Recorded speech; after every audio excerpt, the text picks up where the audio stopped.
حضرت تمیم داری رضی اللہ تعالیٰ عنہ فرماتے ہیں کہ ہم کھڑے تھے، ایک اونٹ دوڑتا ہوا آیا، نبی کریم صلی اللہ علیہ وسلم کے پہلے اس نے قدموں پہ سجدے کیے۔ صحابہ کہنے لگے حضور ہمیں بھی اجازت دیں، فرمایا وہ تو بے زبان ہے، اسے تو پتہ کوئی نہیں، پیش نظر ہے وہ نو بہار، سجدے کو دل ہے بے قرار، روکیے سر کو روکیے یہی تو امتحان ہے۔ فرمایا اسے کیا پتا، تم تو مکلف ہو شریعت کے، تمہیں اجازت نہیں ہے۔ اور اعلیٰ حضرت نے 2 ٹوک لکھا ہے، فرمایا سوائے خدا کے کسی کو تعظیمی سجدہ بھی حرام ہے، یہ نوٹ کر لیں میری بات۔ اور اعلیٰ حضرت نے فتاوی رضویہ میں لکھا ہے کسی قبر پہ جاؤ تو 4 ہاتھ دور کھڑے رہو، اللہ کرے آپ کو سمجھ آئے، کتنے ہاتھ؟ 4 ہاتھ دور کھڑے رہو، سورۃ فاتحہ پڑھو، درود شریف پڑھو، جس قبر پہ گئے ہو ان کی روح کو اصال ثواب کرو، ان کے وسیلے سے دعا مانگو۔ اعلیٰ حضرت فرماتے ہیں قبر کو سجدہ بالاتفاق حرام ہے، طواف قبر کا کرنا بالاتفاق حرام ہے، بوسہ لینے میں اختلاف ہے کہ جائز ہے کہ ناجائز ہے، لیکن بوسے سے بھی چونکہ شک پڑتا ہے تو فرماتے ہیں احمد رضا کی رائے یہ ہے کہ بوسہ لینے سے بھی بچا جائے۔ وہ آ گیا تو اس سے اگلی باتیں کرتا ہے، بس خاموش رہ، باادب رہ اور پیچھے رہ۔ تو حضرت تمیم داری کہتے ہیں یہ حدیث اعلیٰ حضرت نے لکھی ہے لمن والعلا میں، فرماتے ہیں کہ اونٹ نے پہلے سجدہ کیا، قدم چومے، پھر اس نے حضور کے کان میں کوئی بات کہی، روزے دے دوالے نے غلامہ دیاں ٹولیاں، ایک پہ سن دے کروڑاں دیاں بولیاں، یعنی اونٹ نے بات کی تو حضور نے وہ بھی سن لی۔ اعلیٰ حضرت کہتے ہیں جو پناہ میں آتا ہے بچ جاتا ہے، کہتے ہیں رسول کریم نے نا اونٹ کی پشت پہ ہاتھ پھیرا اور اللہ کے محبوب فرمانے لگے فکر نہ کر، اب تو آ گیا ہے نا تو جیسے تو کہے گا ویسے ہی ہو جائے گا، جیسے تو کہے گا ویسے ہی۔ ابن ماجہ میں موجود ہے، پر میں چونکہ فاضل بریلوی رحمۃ اللہ علیہ کی کتاب سے پیش کر رہا ہوں الامن والعلا سے، تو میں اسی انداز میں پیش کر رہا ہوں جس انداز میں وہاں ہے۔ حضرت تمیم داری کہتے ہیں کہ ہماری سمجھ میں بات کوئی نہ آئی، تھوڑی دیر گزری تو کچھ لوگوں نے ہاتھوں میں رسیاں پکڑی ہیں، خنجر پکڑے ہیں، دوڑے آئے، یا رسول اللہ یہ ہمارا اونٹ ہے۔ حضرت تمیم داری کہتے ہیں میں نے دیکھا کہ جب وہ آ گئے نا خنجر لے کے تو اونٹ حضور کے پیچھے چھپ گیا، آج لے ان کی پناہ، آج مدد مانگ ان سے، وہ حضور کے پیچھے چھپ گیا۔ تو کہتے ہیں کہ نبی کریم صلی اللہ تعالیٰ علیہ وسلم نے فرمایا کیا مسئلہ ہے بھائی؟ یا رسول اللہ ہمارا اونٹ ہے، ذبح کرنے لگے تھے دوڑ آیا ہے۔ تو حضور فرمانے لگے وہ تو تمہاری شکایت کر رہا ہے۔ وہ کہتا ہے یا رسول اللہ میں نے برسوں ان کی نوکری کی، برسوں میں نے بڑی نوکری کی۔ صحیح کہتا ہے یا رسول اللہ؟ ٹھیک کہتا ہے حضور، اب بوڑھا ہو گیا ہوں، تھوڑا زیادہ بوجھ نہیں اٹھا سکتا، تو مجھے ذبح کر کے کھانا چاہتے ہیں، میں مرنا نہیں چاہتا۔ نبی کریم فرمانے لگے اچھے لوگ یہ صلہ دیتے ہیں؟ انہوں نے عرض کی حضور آپ حکم کر دیں، ہم اس کو چھوڑ دیتے ہیں یا رسول اللہ، نہیں ذبح کریں گے، خدمت کریں گے۔ حضور فرمانے لگے نہیں، اب میرے پاس آیا ہے نا، اب میں نے واپس نہیں کرنا، آج ہو گیا ہے، آج لے ان کی پناہ، آج مدد مانگ ان سے، آج ہو گیا یا رسول اللہ پھر رکھ لیں۔ حضور نے فرمایا نہیں بھائی پیسے بتاؤ کتنے؟ یا رسول اللہ نہیں کچھ نہیں۔ نبی کریم علیہ السلام نے فرمایا نہیں بتاؤ کتنے، بتاؤ کتنے؟ انہوں نے کہا حضور ایک دفعہ ریٹ لگایا تھا تو 100 دینار لگا تھا، حضور نے فرمایا بلال دے دو 100 دینار، 100 دینار دے دیا۔ اعلیٰ حضرت فرماتے ہیں دیکھو ان کی پناہ میں آنے کی برکتیں کتنی ہیں۔ ان سے کہا تم جاؤ، وہ چلے گئے، حضور نے پشت پہ ہاتھ پھیرا، فرمایا جا تو آزاد ہے۔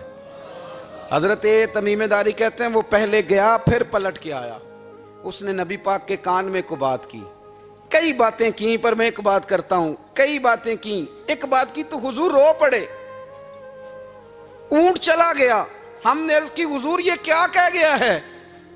تو محبوب فرمانے لگے یہ کہہ گیا یا رسول اللہ جس طرح آپ نے مجھے چھری سے بچایا ہے، میں دعا کرتا ہوں اللہ آپ کی امت کو جہنم سے محفوظ فرمائے، اللہ جہنم سے بچائے آپ کی امت کو، اس طرح مجھے چھری سے آپ نے محفوظ کیا۔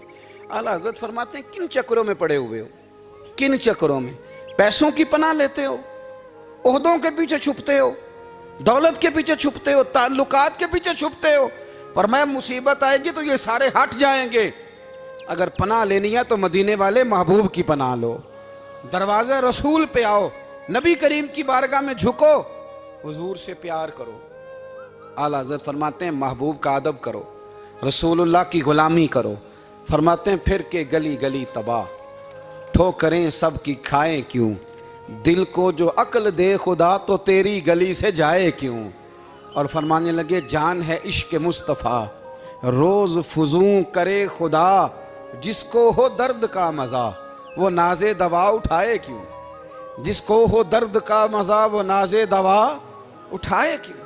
انہوں نے محبوب کریم کی محبت کا پیغام دیا، صحابہ کی محبت کا، بولیے، صحابہ کی محبت کا پوری کتاب لکھی حضرت صدیق اکبر جناب عمر کے فضائل پر۔ اور مزے کی بات یہ ہے کہ اعلیٰ حضرت نے نا اردو شاعروں میں سے کسی کو توفیق نہیں ہوئی حضور کو شہنشاہ کہنے کی، اعلیٰ حضرت نے کہا میرے نبی شہنشاہ ہیں۔ دلیل کیا دی؟ فرمانے لگے پڑھو ترمذی، حضور نے فرمایا میرے 2 وزیر زمینوں میں ہیں 2 آسمانوں میں، زمین کے 2 وزیروں کے نام ابو بکر اور عمر ہیں، آسمان کے 2 وزیر ہیں جبریل اور میکائیل۔ اعلیٰ حضرت کہنے لگے حضور وزیر تو کسی شہنشاہ کے ہی ہوتے ہیں، پھر کہہ لو نا شہنشاہ۔ تو پھر فرمانے لگے حاجیو آؤ شہنشاہ کا روضہ دیکھو، حاجیو آؤ شہنشاہ کا روضہ دیکھو، کعبہ تو دیکھ چکے اب کعبے کا بھی کعبہ دیکھو، کعبہ تو دیکھ چکے اب کعبے کا بھی، غور سے سن تو رضا کعبے سے بھی آتی ہے صدا، میری آنکھوں سے میرے پیارے کا روضہ دیکھو۔ اعلیٰ حضرت نے ساری زندگی اور صحابہ کرام کی بات کی، اہل بیت کی بات کی، اولیاء کی بات کی، صوفیاء کی بات کی، دفاع کیا سب کا، سب کے شانوں میں لکھا، امت کو بتلایا کہ اپنے بزرگوں سے جڑے رہو گے تو بچے رہو گے۔ اعلیٰ حضرت نے طنز کرنے سے، تنقید کرنے سے، بلا وجہ غلطیاں نکالنے سے اور ایک دوسرے پر لان تان کرنے سے ہمیں بچنے کو کہا۔ اعلیٰ حضرت فرماتے ہیں کوئی علم اگر آ جائے نا تو اس کا معنی یہ نہیں کہ سب کو جاہل سمجھ لینا چاہیے۔ سمجھ آ رہی ہے میری بات کی؟ ہم جس شعبے میں بھی ہوتے ہیں نا سامنے والے کو ان پڑھ ہی سمجھتے ہیں۔ مولویوں کے بارے میں بعض لوگوں کا خیال ہے کہ یہ پتہ نہیں کون سی مخلوق ہے، ان کو کیا پتہ دنیا داری کا۔ میں صحیح کہہ رہا ہوں۔ اسی طرح جو میرے شعبے سے تعلق رکھنے والے لوگ ہیں وہ کہتے ہیں شاید سارے تاجر 2 نمبر طریقے سے ہی مال کماتے ہیں۔ یہ ہو نہیں سکتا، ایسا ہو نہیں سکتا۔ ہمیں نا دوسروں کی اہمیت کی خبر رکھنی چاہیے، ہم ایک دوسرے سے پیار، ہم طنز کرتے ہیں، تنقید کرتے ہیں۔ فاضل بریلوی منع کرتے تھے، آپ فرماتے یہ طریقہ درست، ہم جب غلطیاں نکالنے پہ جاتے ہیں تو معاذ اللہ اتنا اوپر بن جاتے ہیں کہ معاذ اللہ ثم معاذ اللہ اللہ رسول تک پہنچ جاتے ہیں۔ اعلیٰ حضرت کے زمانے میں ایک شخص نے کہہ دیا نبی پاک کا خیال آئے تو نماز ٹوٹ جاتی ہے۔ عقل ہے نا جی، جہاں مرضی لے جاؤ۔ وہ کہنے لگا جی میں نے خالص اللہ کے لیے پڑھنی ہے نا فلسفہ عجیب، نبی پاک کا خیال آئے تو نماز ہے۔ اعلیٰ حضرت فرمانے لگے تو بڑا ہی پاگل ہے، جب تو کہے گا السلام علیکہ ایھا النبی خیال آئے گا کہ نہیں؟ فرمانے لگے تو بڑا ہی نادان ہے، جب تو کہے گا اللہم صلی علی محمد وعلی خیال آیا کہ نہیں آیا؟ فرمانے لگے تو نبی پاک کی بات کرتا ہے، نماز میں تو ابا اماں کا بھی خیال آتا ہے، ربنا اغفر لی والی والدیہ۔ فرمانے لگے ربے کے خیال سے نہیں ٹوٹتی تو مدینے والے کے خیال سے کیسے ٹوٹ گئی؟ فرمانے لگے بڑا ہی بیوقوف ہے تو۔ اعلیٰ حضرت فرمانے لگے تو کہتا ہے حضور کا خیال آئے تو ٹوٹ جاتی ہے؟ فرمانے لگے جب تک حضور کا خیال آئے نہ نماز ہوتی نہیں، جب تک حضور کا خیال نہ آئے نماز ہوتی نہیں، سوال ہی نہیں پیدا ہوتا۔ لوگوں نے کہا جناب وہ کس طرح؟ تو اعلیٰ حضرت فرمانے لگے اللہ نے کہا قرآن میں واقعی الصلاۃ نماز پڑھو، یہ نہیں بتایا کتنی پڑھنی ہے، اور یہ بھی نہیں بتایا فجر کی کتنی پڑھنی ہے، یہ بھی نہیں بتایا ظہر کی، یہ بھی نہیں بتایا قیام کیسے کرنا ہے، ہمیں یہ بھی نہیں بتایا رکوع کیسے کرنا ہے۔ ہمیں پتہ کیسے پتہ چلا؟ جب صحابہ نے کہا نا رب کہتا ہے نماز پڑھیں تو کیسے پڑھیں، تو حضور فرمانے لگے سلو کما رأیتمونی اصلی، نماز اس طرح پڑھو کرو جس طرح مجھے پڑھتے ہوئے دیکھتے ہو۔ تو کہا یہ تو کیسی عجیب بات کر رہا ہے کہ نبی کریم صلی اللہ علیہ وسلم کا خیال آئے۔ اور پھر بڑی مزیدار بات، ایک شخص نے اعلیٰ حضرت سے آ کے نا اس زمانے میں نا ایک آریہ مذہب ہوتا تھا، اب اللہ کا شکر ہے وہ کوئی نہیں، اب ویسے جو بڑے نئے نئے مذہب نکل آئے ہیں، جو آدمی جتنا پڑھ جاتا ہے معاذ اللہ وہ ایک نئی بات ہی شروع کر دیتا ہے، اور جو انوکھی بات کرے اس کے پیچھے رش بھی زیادہ ہو جاتا ہے، سٹائل ذرا ہٹ کے ہو نا جی تو ذرا ماحول جلدی بن جاتا ہے۔ تو وہ آریہ مذہب تھا، تو وہ ایک آریہ آ گیا اعلیٰ حضرت کے پاس، آ کے کہنے لگا کہ فرض کی اہمیت زیادہ ہے کہ سنت کی؟ تو اعلیٰ حضرت فرمانے لگے بھئی اہمیت تو فرض کی زیادہ ہے. تو کہنے لگے آپ کا وضو تو پھر سنت سے شروع ہوتا ہے. وضو میں پہلا فرض ہے منہ دھونا، اور آپ سب سے پہلے ہاتھ دھوتے ہیں، یہ بھی سنت. ناک میں پانی ڈالنا یہ بھی، کلی کرنا یہ بھی. میری بات کی سمجھ آ رہی ہے؟ اس نے کہا یہ آپ عجیب لوگ ہیں، فرض اگر بڑا ہے تو پہلے فرض ہونا چاہیے تھا. سمجھ آ رہی ہے میری بات کی؟ لوگ دین پر بڑے بڑے مختلف اعتراضات کرتے ہیں نا. اس نے کہا جی پہلے ہونا چاہیے تھا فرض. تو منہ دھونا فرض ہے، آپ نے گھٹنوں تک ہاتھ دھوئے.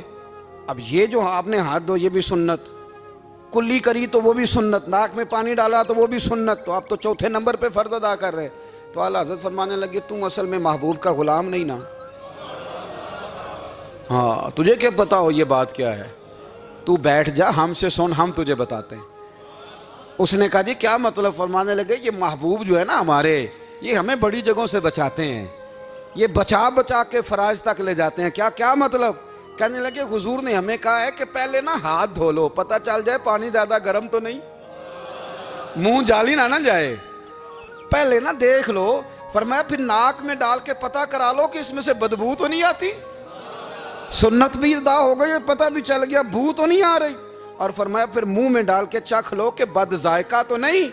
اب یہ 3 سنتیں ادا کر کے تم فرض ادا کرو گے تو اللہ بھی راضی ہوگا، اللہ کے رسول بھی راضی ہوں گے.